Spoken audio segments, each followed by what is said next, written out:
Chapter 15. The match the vibration wasn't the familiar buzz of my regular phone on the nightstand. It was a low, insistent hum from the bottom drawer, muffled by discarded leotards and old programs I couldn't bring myself to throw away. A sound I'd trained myself to ignore in sleep, but tonight it burrowed through the layers of exhaustion, jolting me awake in the pre-dawn blackness. My heart seized, kicking against my ribs like a frantic bird trapped in a cage. No, not now. The humming continued, relentless. It was the sound of dread made physical, emanating from the cheap anonymous burner phone I kept buried, hoping I'd never have to hear it again. The one he made me get. My hand trembled as I reached down, fumbling past worn ribbons and faded photographs, until my fingers closed around the cold, smooth plastic. Cheap, untraceable. A conduit for fear. I flipped it open, the small, dim screen casting a sickly green glow on my face. No caller ID, of course. Just the insistent vibration demanding an answer. Swallowing the metallic taste of panic rising in my throat, I pressed the button. Silence first, amplifying the frantic thudding in my ears. Then, his voice. Not loud. Never loud. Filtered. Slightly distorted, like it was scraped over gravel, stripping away any human warmth, leaving only cold, flat menace. Payment. Just one word. It landed like a stone in the pit of my stomach. I need more time, I whispered, my voice hoarse, cracking. The lie felt pathetic even as I spoke it. Time wouldn't conjure the sum he demanded out of thin air. Not from my Viridian paycheck, already bled thin by rent, necessities, and the company's own insidious deductions. Time runs out, the voice replied, devoid of inflection. The deadline stands. Friday. 2 days. My breath hitched. I told you I don't have it. Not all of it. A beat of silence stretched, heavy with unspoken threat. Then, the voice dropped lower, colder, honing in on the one vulnerability he knew could shatter me. Perhaps your abuela would appreciate a visit from immigration officials. Just routine questions, you understand, about her entry into the country years ago. Paperwork. Sometimes it gets misplaced, doesn't it? Especially for those who overstayed certain visas before. Regularization. Memories fade. Records can be re-examined. Ice water flooded my veins. He didn't need specifics. He didn't need proof. The mere suggestion, the veiled threat of bringing official scrutiny down on my grandmother. My fierce, loving abuela, living peacefully, finally feeling safe after so many years of uncertainty, was enough. It was poison whispered in my ear. How did he even know about that? The fragments of family history I guarded so closely, the anxieties abuela thought were long buried. Had someone talked? Or was it just a calculated guess, a common vulnerability twisted for maximum effect? Don't, I choked out, squeezing the cheap phone so hard my knuckles ached. Please. She has nothing to do with this. Leave her alone.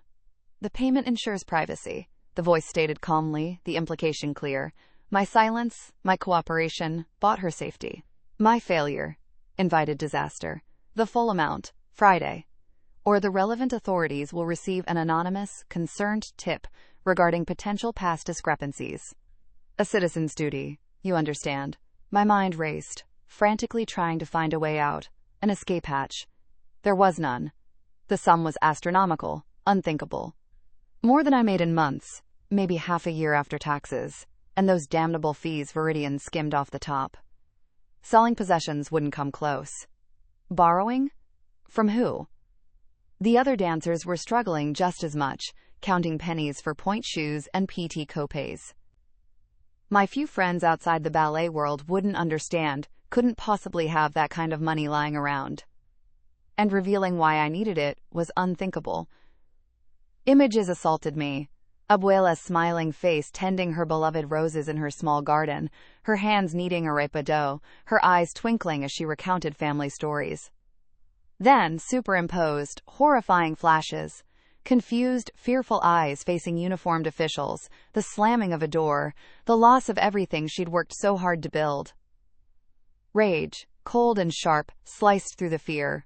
Rage at this faceless man, this parasite feeding on my terror. Rage at my own powerlessness, At the circumstances that made me, a principal dancer at a prestigious company, so damn vulnerable.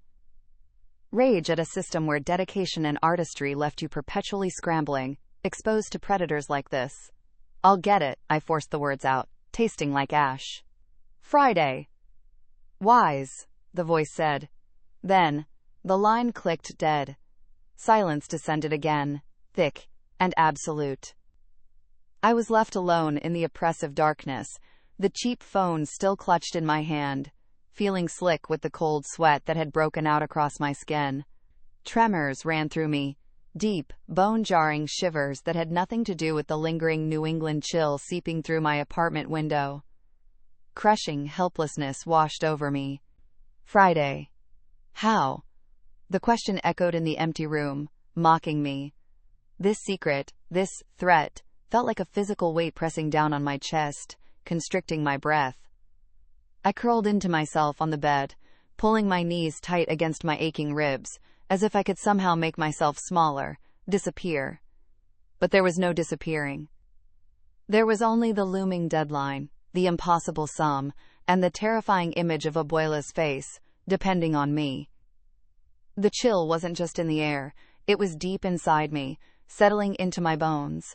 Somehow, hours later, I was standing at the bar in Studio A, the vast, sunlit space that usually felt like my sanctuary. Today, it felt like an interrogation room lined with mirrors, each reflection multiplying my anxiety. The familiar scent of rosin, floor wax, and faint exertion did nothing to soothe the frantic energy still thrumming beneath my skin. The pristine white walls, the gleaming bar, the impossibly high ceiling. It all felt like a mockery.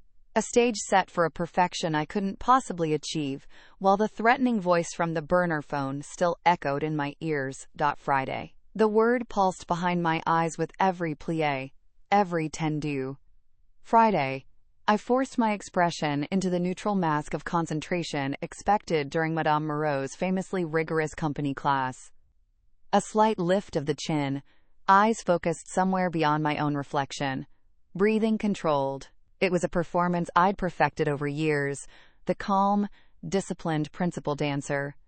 Today, it felt like holding together fractured pieces of glass with sheer will.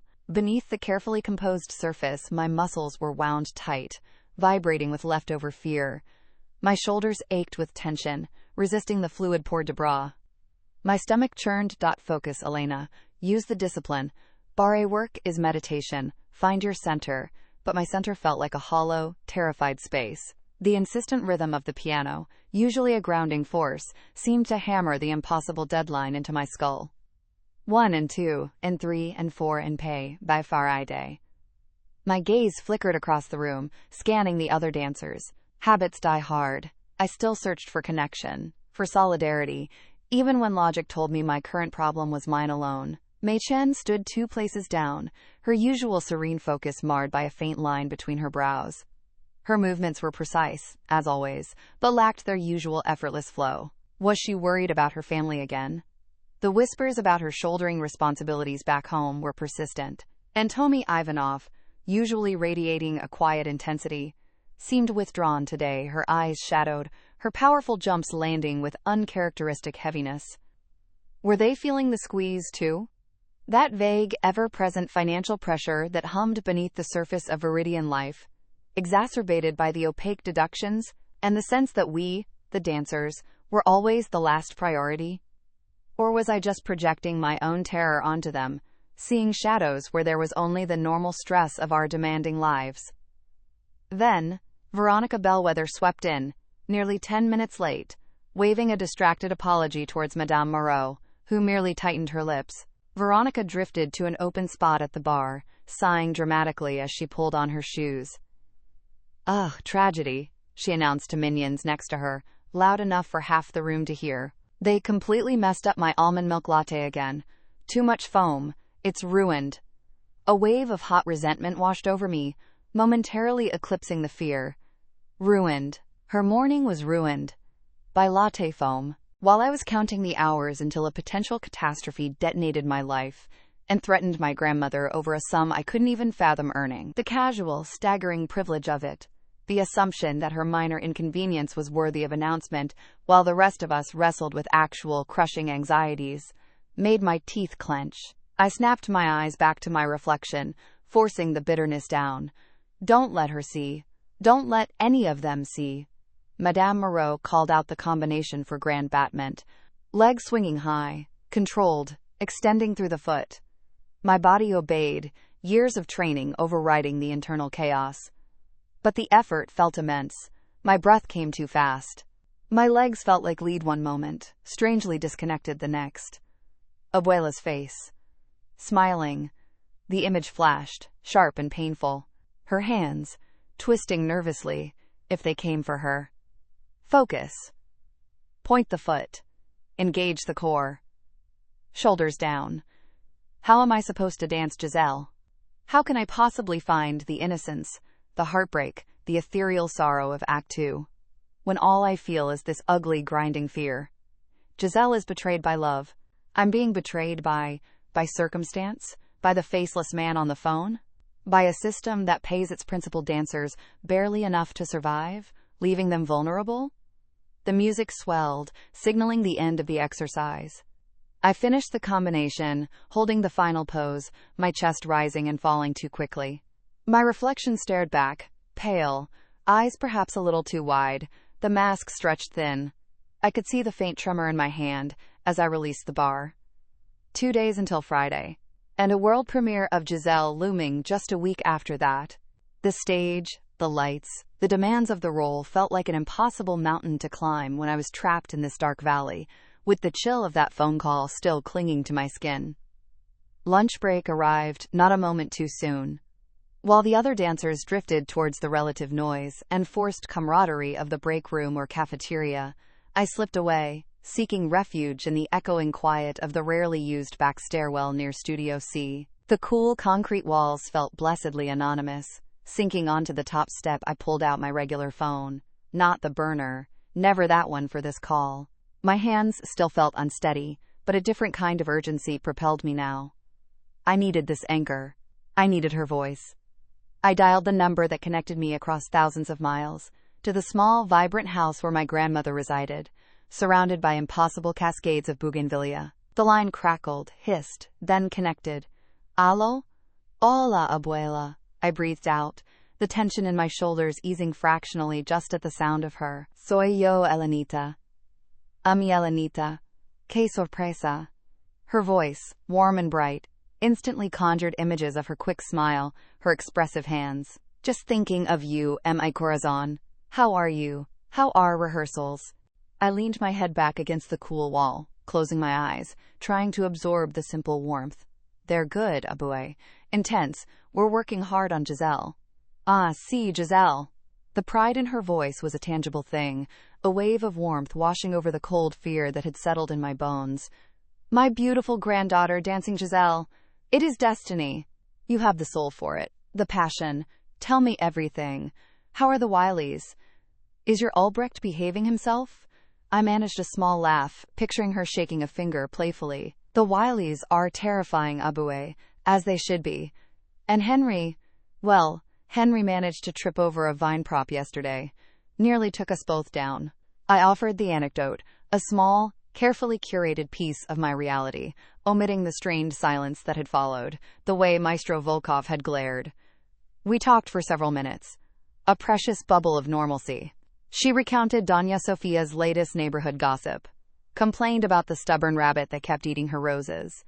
Asked if I needed her to send more arepa flour. It was the mundane, beautiful rhythm of family, of connection, a world away from burner phones and impossible demands. You sound a little tired, Corazon, she said then, her tone shifting slightly, laced with that intuition mothers and grandmothers possess. Are you sure you are eating properly? Sleeping enough? This ballet life, it asks so much of you. My throat tightened. The lie came automatically, a reflex honed by years of protecting her from worry. Just working hard, abue. You know how it is before a premiere. Long hours. But I'm eating, I promise, taking my vitamins. The guilt felt like a physical pang. Here was the one person I could potentially confide in, the one person whose love felt unconditional, and I was shutting her out, maintaining the facade. But how could I tell her? How could I burden her with this ugliness, this fear, especially when she was the one threatened? Protecting her meant carrying this alone. Bueno, she said, though I sensed she wasn't entirely convinced. But take care, mi niña. Remember what matters. She paused, then added softly, I saw your picture in that online magazine someone showed me. So strong, so elegant. My heart swelled. This was why I fought. This fierce, unwavering love. This pride that saw past the sweat and the struggle to the artistry. I couldn't let anything happen to her. The thought solidified my resolve, but simultaneously sharpened the edges of my desperation. The need for the money wasn't just about avoiding disaster. It was about preserving this light, this connection, this anchor in the storm. Tengo que irme, abue, I said reluctantly, glancing at the time. Rehearsal calls. Vaya con Dios, mi Elenita. Dance beautifully. Te amo.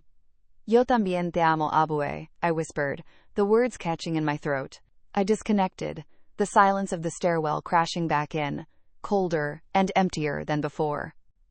The warmth of her voice lingered, but so did the crushing weight of the secret I kept. Friday loomed. Back in Studio A for the afternoon rehearsal, the focus shifted to Act 2. The ghostly forest, the spectral wireless, Giselle's heart-wrenching entrance as one of them, summoned by Mirtha, Queen of the Wireless. It required an ethereal quality, a sense of weightlessness born of profound sorrow, a forgiveness that transcended earthly betrayal, and I couldn't find it. My body executed the steps, the floating arabesques, the delicate berets, the sorrowful poses. Technically it was clean, but emotionally it was barren.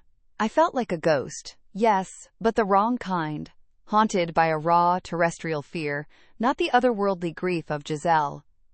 Armand Dufour prowled the edges of the studio, his sharp eyes missing nothing. He stopped the music abruptly during my entrance. Non, Elena? His voice wasn't loud, but it sliced through the room.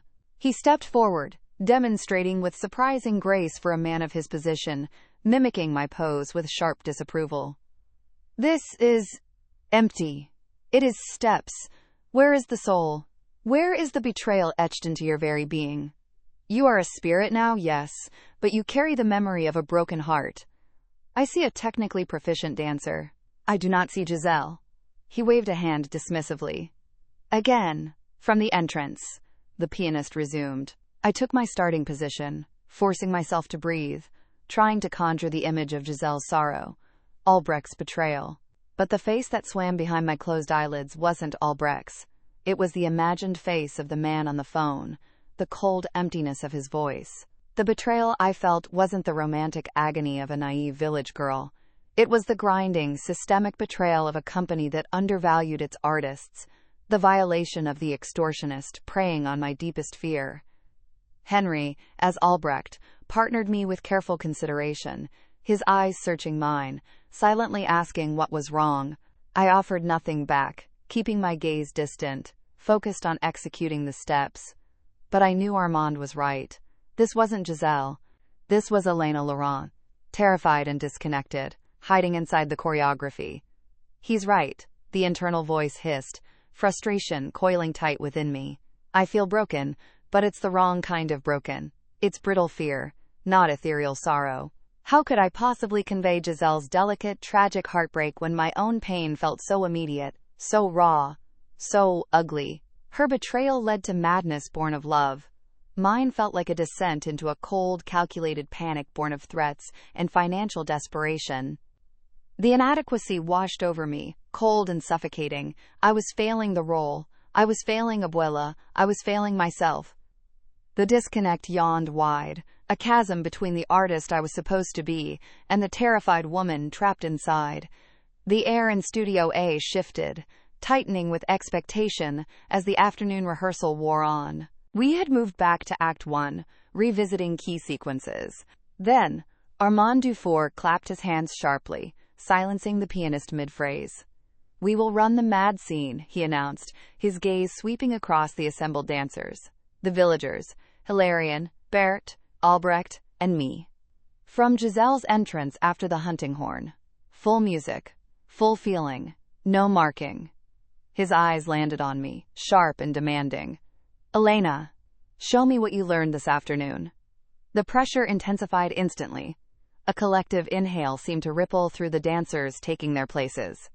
My heart hammered against my ribs. Just then, I felt it. A faint vibration from my dance bag near the wall. Not my regular phone. The other one. A silent, coded reminder? Or just my frayed nerves playing tricks?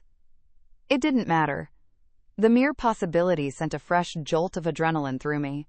As I moved towards my starting position, my eyes involuntarily flickered towards the studio entrance.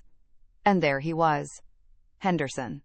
Standing just inside the doorway, arms crossed, face impassive, watching. His presence felt like a physical weight, a tangible reminder of my precarious position within Viridian, of the power the administration held. He probably wasn't even watching me specifically, just observing rehearsal as management sometimes did.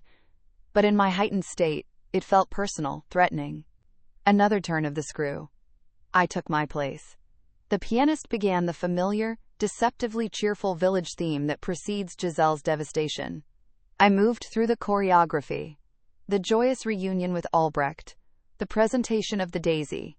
He loves me not. The innocent delight shattered by the arrival of the hunting party. The revelation of Bathilde, Albrecht's betrothed. The initial shock played across my face, mimicking Giselle's disbelief. I saw Henry's Albrecht, torn and guilty. I saw Bathilde's elegant confusion. I saw Hilarian's grim triumph as he revealed Albrecht's deception. The steps were there, ingrained through countless repetitions. But then, as the musical cues shifted, as the orchestra on the rehearsal recording swelled towards Giselle's breakdown, something else took over. It wasn't a conscious decision. It was a surrender. The carefully constructed dam holding back the tide of my own fear, my own rage, my own desperate helplessness. It crumbled. The terror from the pre-dawn phone call surged, cold and visceral. The suffocating weight of the secret, the crushing responsibility for Abuela's safety, the grinding frustration with Viridian's indifference, the sheer blinding anger at my own powerlessness. It all poured into the steps, twisting them, darkening them, giving them a terrifying weight. My eyes, searching for Albrecht, became vacant, lost. Not just feigning confusion, but reflecting the genuine fracturing of my own reality. When I reached for Berthe, my mother and the ballet, the gesture wasn't one of seeking comfort. It felt like a desperate grasp for an anchor in a world tilting sickeningly off its axis. Phantom memories of dancing with Albrecht flickered. Not ethereal recollections, but fragmented, sharp-edged flashes of joy now rendered agonizingly painful. My hands flew to my chest, clutching not at a romantically broken heart, but at the physical tightness, the feeling of being unable to breathe under the pressure. The soul Armand had spoken of earlier. It was here. Not as a conscious choice, but as an involuntary betrayal of my own control. My movements became less fluid, punctuated by moments of frightening stillness, or sudden jerky gestures that weren't quite in the choreography. The polished technique cracked, revealing raw nerve endings. I stumbled slightly, catching myself with a gasp that felt unnervingly real. At one point, remembering the warmth of dancing with Albrecht, my hand instinctively flew to my throat, a gesture born not of Giselle's memory, but of the choking fear I felt whenever I thought of the burner phone, the threat, the suffocating silence I was forced to keep. The studio around me seemed to recede. The faces of the other dancers, Henry's pained Albrecht, the concerned villagers, blurred at the edges. There was only the music, swelling and crashing like the waves of panic inside me, and the relentless descent into madness. It wasn't just Giselle's madness anymore. It felt like mine. The lines blurred, choreographer Petipa's steps becoming a conduit for Elena Laurent's terror.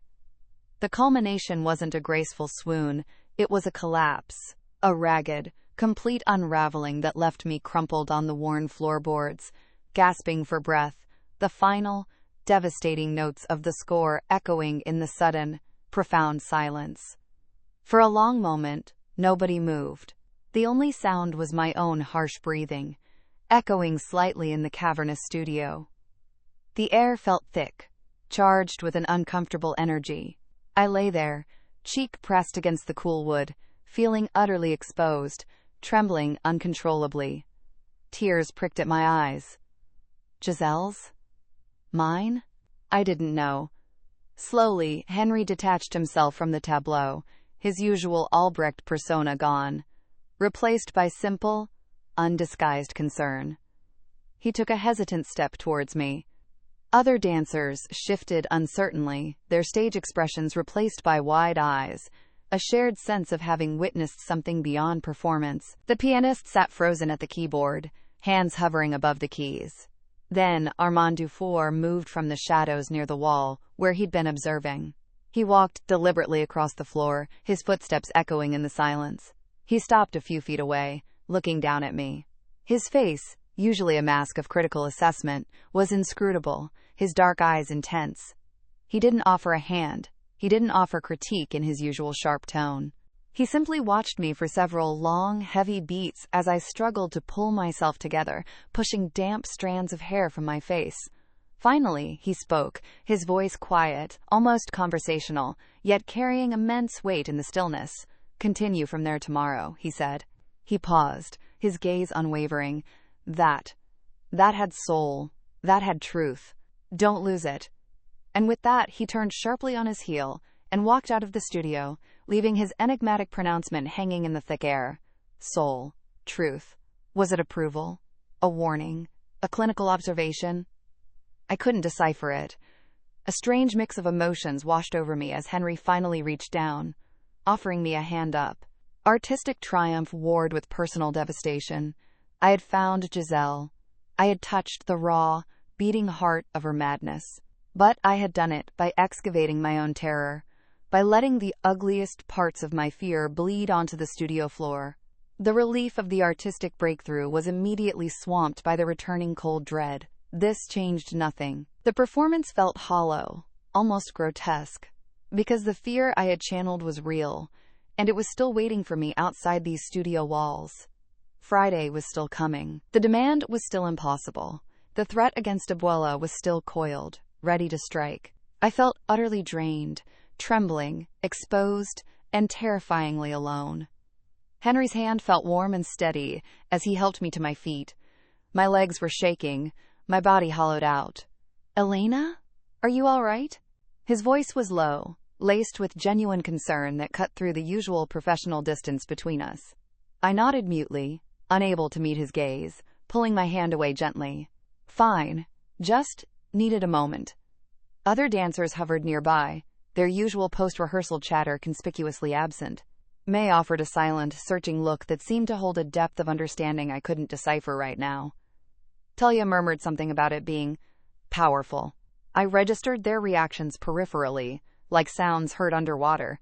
I couldn't engage. I needed space. Needed to escape the weight of their scrutiny, the echo of Armand Dufour's cryptic words, soul, truth, hanging in the air.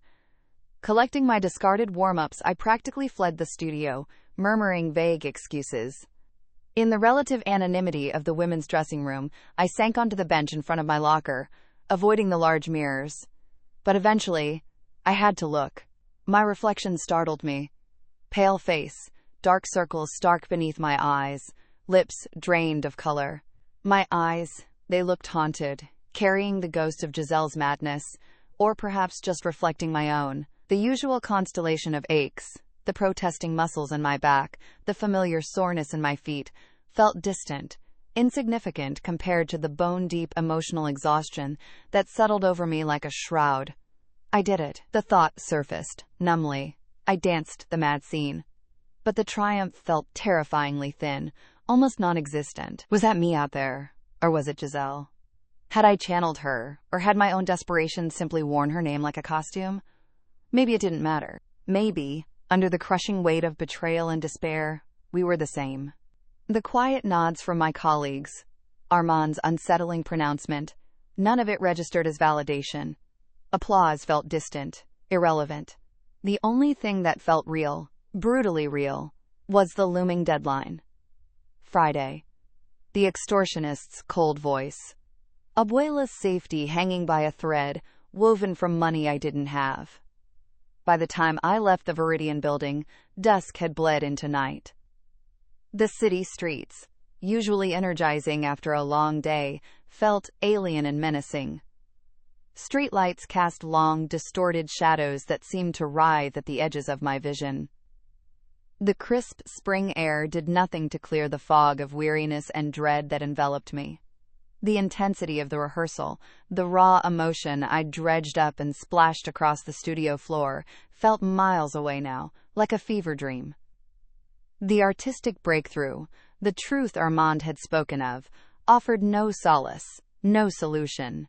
It was just performance. And performance didn't pay the extortionist. It didn't protect my grandmother. It didn't fix the fundamental precariousness of my existence. The reality of my situation crashed back in with full force. Friday. 2 days. The number echoed with every step I took on the cracked pavement.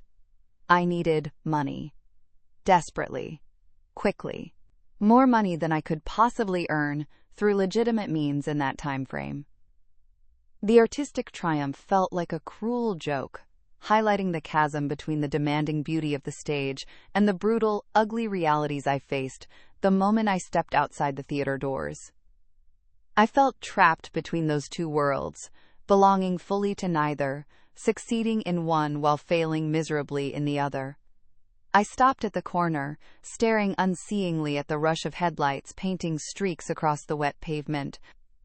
The weight of it all pressed down, the ghost of Giselle clinging to my skin, the echo of Abuela's loving voice, the cold, hard pressure of the deadline. The path forward felt completely obscured, a dark, tangled mess, with no clearings in sight.